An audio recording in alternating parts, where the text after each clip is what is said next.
मैं बहुत सुंदर थी, लेकिन मेरी सुंदरता देखने वाला बहुत जल्दी मेरे जीवन से चला गया। उसके बाद मैं अपने भाई के साथ रहने लगी। इस दौरान मेरे भाई की मुझ पर एक अजीब नजर पड़ गई। अचानक वह मुझसे ऐसी बातें करने लगा जो मुझे पसंद नहीं थी। एक दिन जब घर में कोई नहीं था, वह मेरे कमरे में आया। उसने कहा, मुझे पता है कि तुम्हें अब किस चीज की जरूरत है। अब मुझ में अपने पति को देखो। ऐसा बोलकर उसने मुझे बेड पर लिटा दिया और फिर दोस्तों, मैं पूनम इतनी कम उम्र में ही कई दुखद घटनाएं झेल चुकी हूँ। अचानक मेरे पति का एक एक्सीडेंट में निधन हो गया। राजेश के जाने के बाद भी मैं अपने ससुराल में ही रही। अब मेरी उम्र 30 साल है। इतनी कम उम्र में मुझे अकेला पड़ना पड़ा। मेरे दुख के समय में मेरे ससुराल वालों ने मुझे बहुत सहारा दिया। उन्होंने कभी भी मुझे पराया महसूस नहीं कराया। अब 6 महीने पहले मेरे छोटे देवर की शादी हुई है और घर में छोटी बहू आई है। बहू का स्वभाव बहुत अच्छा था और मैं उसे घर के कामों में बहुत मदद करती थी। इस वजह से उसे मुझसे कोई दिक्कत नहीं थी। पिछले 6 महीनों में हम दोनों बहनों की तरह बहुत अच्छे दोस्त बन गए थे। एक दिन सुनीता मेरे कमरे में आई। मुझे लगा कि वह रोज की तरह बातें करने आई होगी, लेकिन उस दिन आते ही उसने कहा, जाओ भाभी, जल्दी अपनी बैग भर लो। मेरे बड़े भाई की शादी है और तुम्हें भी 15 दिन के लिए मेरे मायके चलना है।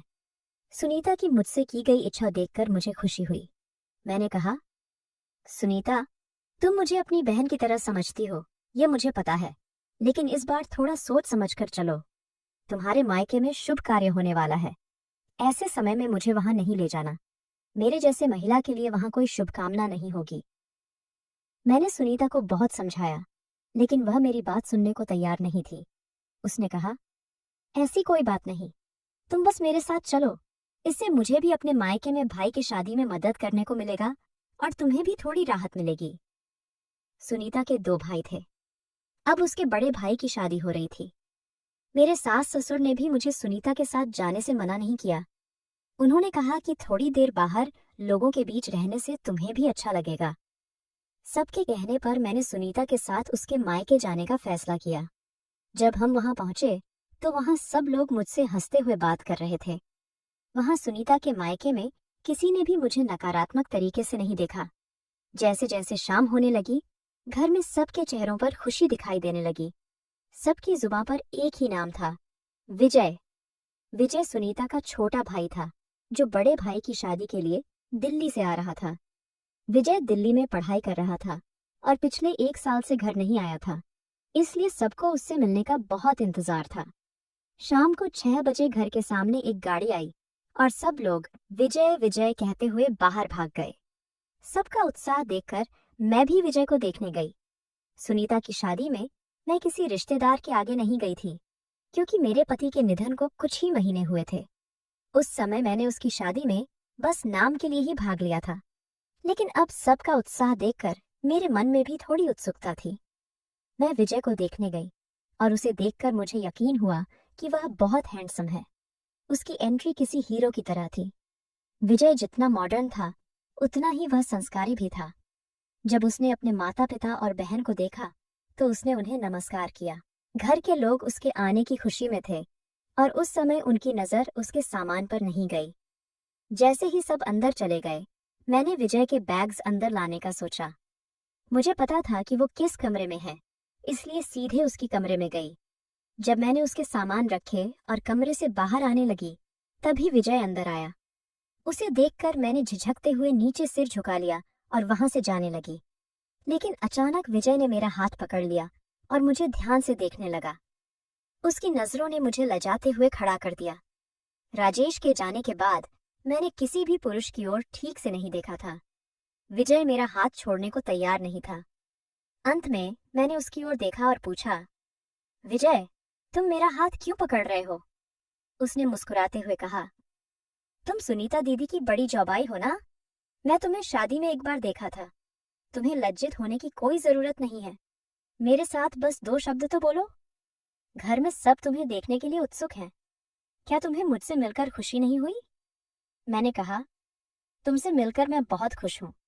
सुनीता की तरह तुम भी मेरे भाई हो, लेकिन अब मेरा हाथ छोड़ दो।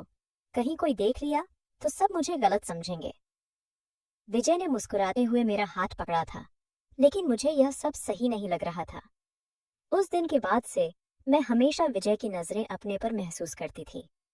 अगले 2 दिनों में विजय मेरे पीछे मस्ती कर रहा था, लेकिन मैंने उससे एक शब्द भी नहीं बोला। 2 दिन बाद वह अपनी बहनों के साथ बाजार गया। सुनीता ने मुझे भी उसके साथ चलने के लिए कहा, लेकिन मैं नहीं गई। मेरे न जाना का मुख्य कारण था विजय। उसकी मस्ती थोड़ी अजीब लगती थी। जब वे सब शॉपिंग करके लौटे तो सब अपनी अपनी खरीदारी दूसरों को दिखाने लगे। मैं भी खुशी खुशी उनकी खरीदारी देख रही थी। मेरे लिए किसी ने कुछ लाने की उम्मीद नहीं थी। फिर मैं चाय और नाश्ता बनाने रसोई में गई। जब मैं किचन में गई तो विजय मेरे सामने आकर खड़ा हो गया। उसने अपने पीछे से एक साड़ी निकालकर कहा, पूनम, यह साड़ी खास तौर पर मैंने तुम्हारे लिए खरीदी है। यह सुनकर मुझे बहुत आश्चर्य हुआ। मुझे नहीं पता था कि विजय जैसे मॉडर्न विचार वाले लड़के ने मेरे लिए साड़ी खरीदी होगी। मैंने कहा, तुम्हारे पास मेरे लिए इतनी मेहरबानी करने की कोई जरूरत नहीं है। मुझे नई शॉपिंग की जरूरत नहीं है। मैंने अपने काम पर ध्यान दिया, लेकिन अचानक विजय ने मेरा हाथ पकड़कर मुझे अपनी ओर खींच लिया। उस समय उसका हाथ सीधे मेरे कमर पर आ गया। उस स्पर्श से मेरा श्वास तेज हो गया। मैं कुछ बोलने वाली थी, तभी विजय ने मेरे मुंह पर हाथ रख दिया और कहा, प्लीज, मेरी तरफ से तुम्हारे लिए जो गिफ्ट लाया हूं उसे नकार मत करना। ये शादी का घर है, यहाँ सब नट नटियों की तरह सजते हैं, और तुम सिंपल सी साड़ी में क्यों हो? तुम बहुत सुंदर हो। तुम्हारी गोर रंग डार्क कलर पर और भी बढ़कर लगेगी। मुझे एक बार तुम्हें इस साड़ी में देखना है। प्लीज ना मत कहो। कहकर विजय ने मुझे मजबूरी से साड़ी दी और वहां से जाने लगा। जैसे ही वह जाने लगा, वह फिर से एक जगह पर ठहर गया। उसे फिर से रुका देख मैंने गुस्से से उसके तरफ देखा। मैं उसे डांटने वाली थी, लेकिन तभी उसने अपना हाथ आगे बढ़ाया और उसके हाथ पर पहना हुआ घड़ी मेरी साड़ी के पल्लू में अटक गया। उसे वहां से निकलने में काफी समय लग रहा था, तो मैंने आगे बढ़कर उसे निकालने की कोशिश की। उस समय मैं अपने पल्लू को छुड़ाते समय विजय की तरफ ध्यान नहीं दे रही थी। जब मैंने अपना पल्लू छोड़कर एक तरफ किया तो मेरी नजर विजय पर गई। वह मुझे थोड़ी अलग तरह से देख रहा था। मैंने उस पर ध्यान न देकर फिर से अपने काम में लग गई। मुझे नहीं पता था कि वह दीदी बोलकर मुझ पर इतना अधिकार जताने वाला है। उस रात अचानक वह अपनी बहन के कमरे में आ गया। सुनीता ने अपने कमरे को मेरे साथ शेयर किया था। हम दोनों बेड पर लेटकर गप्पे कर रही थीं। अचानक विजय हमारे कमरे में आ गया। वह सुनीता का भाई था, इसलिए सुनीता को उसका मजाक लग रही थी, लेकिन मुझे तो शर्म आ रही थी। जैसे ही मैं उठने लगी, विजय ने मेरा हाथ पकड़कर मुझे अपने पास लेटा दिया। सुनीता ने कहा, जाओ भाभी, तुम कहाँ जा रही हो? तुम्हारा भाई तुमसे बातचीत करने आया है और तुम भाग रही हो। ध्यान रखना, तुम मेरी बड़ी बहन हो। सुनीता की बात सुनकर मैंने वहां रुकना ठीक समझा, लेकिन विजय का व्यवहार कुछ अलग ही चल रहा था। जब सुनीता मुझसे बातें कर रही थी, विजय का हाथ बार बार मेरे शरीर पर आ रहा था। सुनीता तो बातें करने में व्यस्त थी और अपना मोबाइल चेक कर रही थी, इसलिए उसकी नजर विजय पर नहीं थी। अचानक विजय का हाथ मेरे पे पर आ गया और मैं एकदम चौंक गई। उसका स्पर्श अजीब था। वह एक तरफ मुझे बहन के रिश्ते से जोड़ना चाहता था, वहीं दूसरी तरफ उसका व्यवहार कुछ अलग था। उसकी नाजायज हरकतों की वजह से मैं उठने लगी तो उसने फिर से मेरा हाथ पकड़ लिया और मुझे अपनी जगह पर रोक लिया। वह अपनी बहन के सामने मुझे उस कमरे से बाहर जाने नहीं दे रहा था। तब मैंने अपने ऊपर चादर लपेट लिया और उसकी तरफ अपनी पीठ करके सोने लगी। आश्चर्य की बात यह थी कि जैसे ही हल्दी का दिन आया, नवरदेव को हल्दी लगाई जा रही थी और मेरे कानों में विजय की बातें सुनाई दी। वह अपनी बहन से पूछ रहा था कि भैया को क्यों हल्दी लगाई जाती है। उसकी बहन ने जवाब दिया कि हल्दी लगाने से रंग और भी उजला हो जाता है। बहन की बातें सुनकर विजय ने भी हल्दी लगाने की मांग शुरू कर दी, लेकिन कोई भी उसे हल्दी लगाने के लिए तैयार नहीं था, क्योंकि सबको वर की फोटो खींचवाने और रील बनाने का था। विजय के बढ़ते हट को देख सुनीता ने मेरी ओर हल्दी की थाली दे दी और कहा, तुम्हारे भाई को 2 अंगुल हल्दी लगाओ। हल्दी लगाने के लिए वह मुझे अपनी कमरे में ले गया। शुरुआत में मैंने उसके चेहरे पर हल्दी लगाई, फिर विजय बिना शर्ट के मेरे सामने आया उसने कहा, मुझे हर जगह हल्दी लगाकर दो ताकि मेरा रंग और भी उजला हो जाए। मुझे बहुत शर्म आ रही थी, लेकिन मैं उसे नहीं कह सकती थी, क्योंकि मेरी देरानी ने बहन के नाते मुझे विजय को हल्दी लगाने के लिए भेजा था। मैंने आंखें बंद कर लीं और उसे हल्दी लगाने लगी। जैसे ही मेरे हाथ उसके शरीर पर फिरने लगे, मैं सोचने लगी कि यह सब कैसे हो रहा है। इसी दौरान मेरे मन में अजीब भावना उत्पन्न हो रही थी। मुझे समझ में नहीं आ रहा था कि क्या हो रहा है। जब मैं उसके हाथ पर अपना हाथ फेर रही थी, तब मैं अपनी कुछ सीमाएं भूलती जा रही थी। मुझे लग रहा था कि मैं उसे अपने पति के रूप में समझ रही हूँ, लेकिन तभी मेरी आंखें खुली और मैंने विजय से दूर होना सही समझा। अगले दिन सुनीता के भाई की शादी भी हो गई। उस शादी में मेरे ससुराल के लोग भी आए थे। शादी पूरी होते ही मैंने ससुराल जाना शुरू किया। तब सुनीता ने मुझे फिर से रोका और कहा, भाभी, थोड़े दिन और मेरे लिए यहाँ रुक जाओ। जब सभी मेहमान चले जाएंगे तो सारा काम माँ और मेरे ऊपर आ जाएगा। तुम यहाँ रहोगी तो मुझे थोड़ी मदद मिल जाएगी। सासू माँ ने भी कहा कि अपनी डेरानी की मदद करने के लिए और कुछ दिन रुको, इसलिए मुझे फिर से वहां रुकना पड़ा। शादी के दूसरे दिन सुनीता अपने माता पिता और भाई भाभी के साथ देव दर्शन के लिए गई थी। वे सब 2 दिनों के लिए बाहर गए थे। इस दौरान मैं अकेले विजय के घर थी। सुनीता ने मुझे वहां क्यों रुकवाया था, यह मुझे समझ में नहीं आ रहा था। उसकी असली जरूरत काम करने की थी। मैंने घर के कई काम पूरे कर लिए थे। उस दिन सुबह सुबह मैंने धीरे धीरे घर की सफाई करनी शुरू की थी। जब विजय सुबह 10 बजे सोकर उठा तो मैंने उसके लिए नाश्ता लाया। नाश्ता करते वक्त वह भी मुझे काम में मदद करने आया। अचानक मेरे पैर से फिसलकर मैं विजय के ऊपर गिर गई। उस वक्त उसे कमर में चोट लगी थी। मेरे कारण उसे काफी दर्द हुआ। मैं उसे पकड़कर उसके कमरे में ले गई। उसके दर्द को देखकर मैंने उसे गर्म तेल से मालिश करने लगी। मेरी मालिश करने से उसे थोड़ा राहत मिली। जब मैं उसे मालिश कर रही थी, विजय चुपचाप सो गया। उसके दर्द के कारण मुझे बहुत बुरा लग रहा था। वह जब तक सोता रहा, मैं उसके बिस्तर पर बैठी रही। अचानक कुछ समय बाद मुझे महसूस हुआ कि मेरी गोद में कोई सो रहा है। आंखें खोलकर देखा तो विजय मेरी गोद में लेटा था। मुझे समझ नहीं आ रहा था कि वह ऐसा क्यों कर रहा है। मैंने उसे झटपट अपनी ओर से हटाने की कोशिश की। मैंने कहा, विजय, यह क्या है? तुम ऐसे क्यों सो रहे हो? कृपया मुझसे दूर हो जाओ, मुझे यह सही नहीं लग रहा। तब उसने कहा, पूनम, यह मेरे आभार व्यक्त करने का तरीका है। मैं तुम्हें धन्यवाद दे रहा हूँ, बाकी कुछ नहीं। मुझे यह समझ में आ गया था कि उसके दर्द में अब कमी आई है, लेकिन उसका यह व्यवहार मुझे थोड़ा अजीब लग रहा था। मुझे यह संदेह हो रहा था कि क्या उसने मेरे साथ मालिश करने के लिए सचमुच कोई नाटक किया था। मैंने उसे अपनी ओर से दूर किया और अपनी कमरे में चली गई। इससे पहले मैं सुबह से ही धूल में लिपटे कपड़ों में घर में घूम रही थी। जब मैं अपने कमरे में पहुंची तो मैंने ताज़ा होने के लिए चेंज करने की सोची। मैं साड़ी पहन रही थी, तभी अचानक विजय मेरे कमरे में आ गया। मुझे चेंज करते देख वह अपनी नजरें नहीं हटा रहा था। उसे देखते ही मैंने अपनी साड़ी को कसकर बांधा और बाथरूम में चली गई। बाथरूम में साड़ी पहनना मुश्किल था, तो मैंने बाथरूम में रखे नाइट ड्रेस पहन लिया। जब मैं बाहर आई तब विजय उसी कमरे में मेरी प्रतीक्षा कर रहा था। मुझे देखते ही वह मेरे पास आया। विजय ने कहा, पूनम, तुम तो इस नाइट ड्रेस में बहुत सुंदर लग रही हो।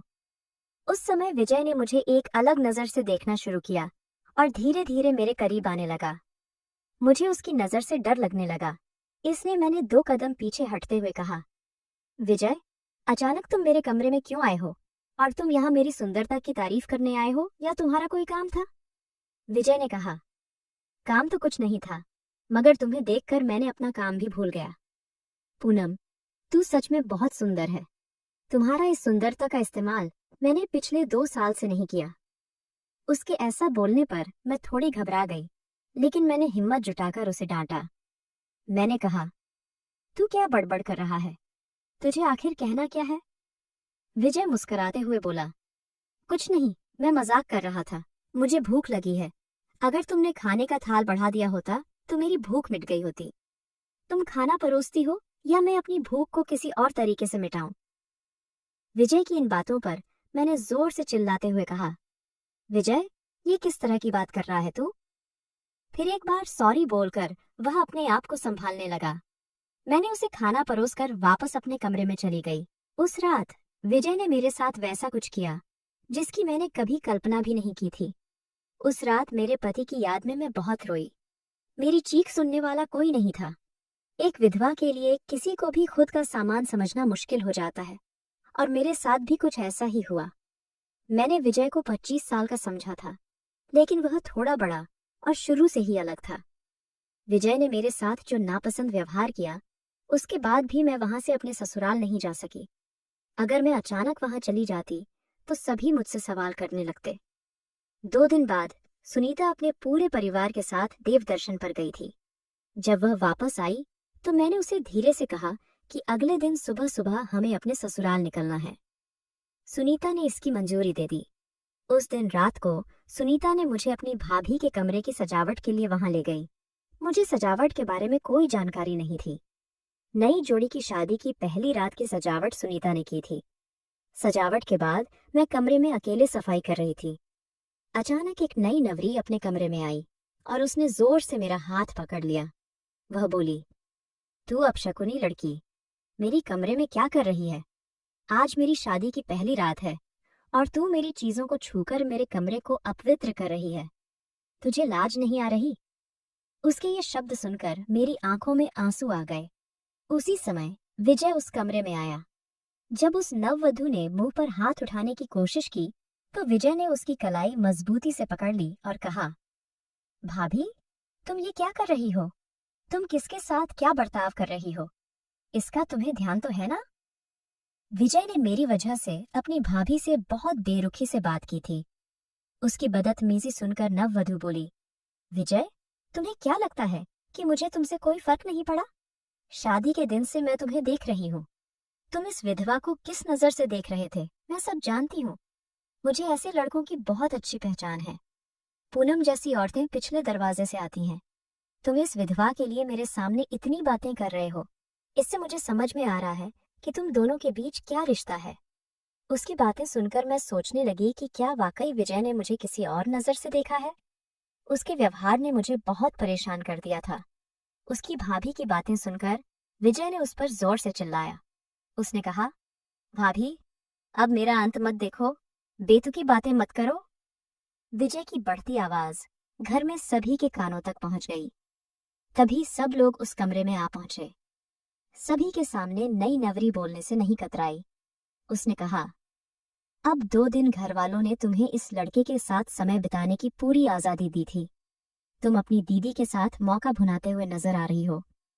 इस पर विजय ने कहा, भाभी, सच में तुम शादीशुदा होते हुए भी बेइज्जत हो। पूनम तुमसे कई गुना ज्यादा संस्कारी है। वह तुम जैसी बेइज्जत नहीं है। और ध्यान रखो, अब से पूनम को बिना पति मत कहो। उसकी देखभाल करना उसका साथी अब भी जिंदा है। मैंने पूनम को अपनी जीवन साथी माना है। अब मैं उसकी हाँ की प्रतीक्षा कर रहा हूँ। कल रात विजय ने मेरे साथ जो कुछ किया था वह मेरे मन की भावनाओं को स्पष्ट रूप से व्यक्त करने जैसा था। उसने कहा था कि वह मुझे पसंद करता है और मुझसे शादी करने की इच्छा भी जताई थी। इस विवाह के कारण घर में तनाव उत्पन्न हो गया था। सुनीता ने कहा, भाभी, विजय ने मुझे पहले ही बताया था कि उसे तुम पसंद हो। मैं अपने भाई का समर्थन करती हूँ क्योंकि उसकी पसंद बिल्कुल सही है। उसने एक अच्छी लड़की को अपनी पत्नी के रूप में चुना है। इस पर मैंने कहा, मैं शादी नहीं कर सकती क्योंकि मेरे मन में सिर्फ राजेश है। मैं थोड़े छोटे लड़के से शादी कैसे कर सकती हूँ? सुनीता ने मुझे समझाने की कोशिश की। पूनम, प्रेम में उम्र का तो कोई मोल नहीं होता।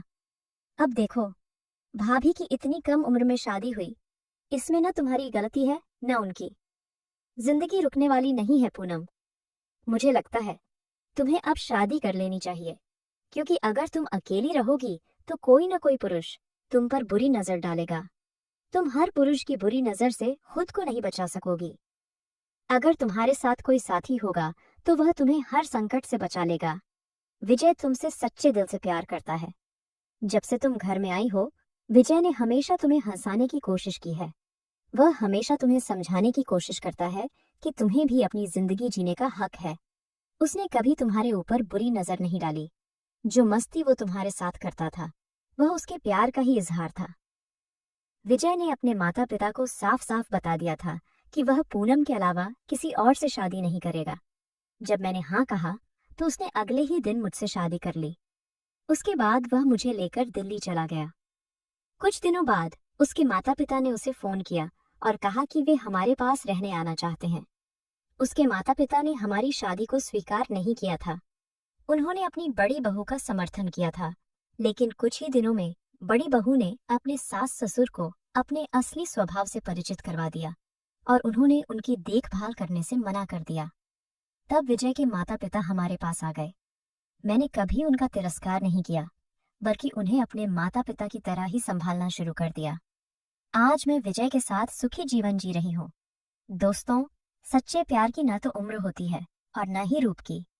जहाँ दिल मिलते हैं वहाँ साथी की कमी अपने आप ही खत्म हो जाती है। आपको यह कहानी कैसी लगी? अगर आपको यह कहानी पसंद आई हो तो वीडियो को लाइक करें और चैनल को सब्सक्राइब करें।